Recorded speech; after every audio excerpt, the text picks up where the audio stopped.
இன்னைக்கு நாம என்ன பார்க்க போறோம் அப்படின்னாக்கா, இன்னைக்கு கொடி படம் நம்ம தீபாவளிக்கு வந்து கொடி படம் ரிலீஸ் ஆயிருக்கு. அந்த படத்தை பத்தின பல கருத்துக்களை நம்ம இன்னைக்கு சோஷியல் மீடியாவில் பார்த்துட்டு வரோம்.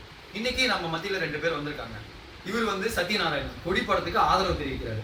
இவர் வந்து பிரகாஷ் கொடி படத்துக்கு எதிர்ப்பு தெரிவிக்கிறாரு. இப்போ நம்ம இவங்களோட கருத்துக்களை நம்ம இங்க பார்க்க போறோம். முழுக்க படத்தோட ரிவ்யூ பத்தி மட்டும் தான் நம்ம இங்க பார்க்க போறோம். இன்னைக்கு வந்து பல ரிவ்யூக்கள் வந்து பேடா வந்துட்டு இருக்கு, குட்டா வந்துட்டு இருக்கு. அது இப்போ நமக்கு முக்கியம் கிடையாது.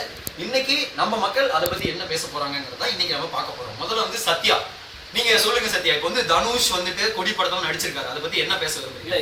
அதாவது இப்ப நான் என்ன சொல்ல வரேன் அப்படின்னாக்கா, தனுஷோட ரோல் கொடி படத்துல நல்லா இருக்கா, அதை தான் நாங்க வந்து கேட்க வரோம். அதான் இந்த படத்துல இல்ல நான் கேட்கிற கேள்வி வந்து நீங்க முதல்ல புரிஞ்சுக்குங்க.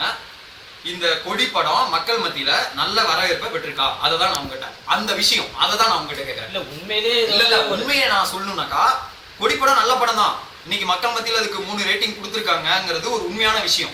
உங்களுடைய கருத்து ஆஸ் ரசிகராக்கா நீங்க சொல்லுங்க, உங்களுக்கு அந்த படம் எப்படி இருக்கு? நான் சொல்ல வந்தது என்ன அப்படின்னா, நீங்க சொல்ல வந்தது கரெக்டான ஒரு விஷயம் தான். இருந்தாலும் நீங்க அதை வந்து நான் கேட்கிற கேள்வி புரிஞ்சுக்கணும்.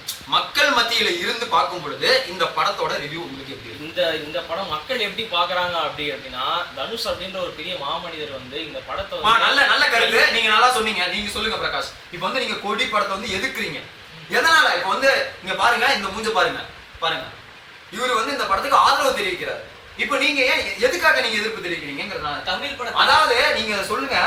இப்போ வந்து சத்யா சொல்லிருக்காரு, நல்ல பாயிண்ட் சொன்னாரு. இப்போ என்ன பாயிண்ட் சொன்னாரு எனக்கு ஞாபகம் கிடையாது, ஏன்னா அவர் சொல்லவே நான் உள்ள, அது வேற விஷயம். நீங்க சொல்லுங்க, நீங்க எதனால இதுக்கு எதிர்ப்பு தெரிவிக்க? இப்ப வந்து இந்த படத்துக்கு எதிர்ப்பு தெரிவிக்கிறேன். ஏன்னா தமிழ் படத்துல நல்ல பாயிண்ட் அவர் சொல்லியிருக்காரு, எதிர்ப்பு தெரிவிக்கிறேன் அப்படின்னு சொல்லியிருக்காரு.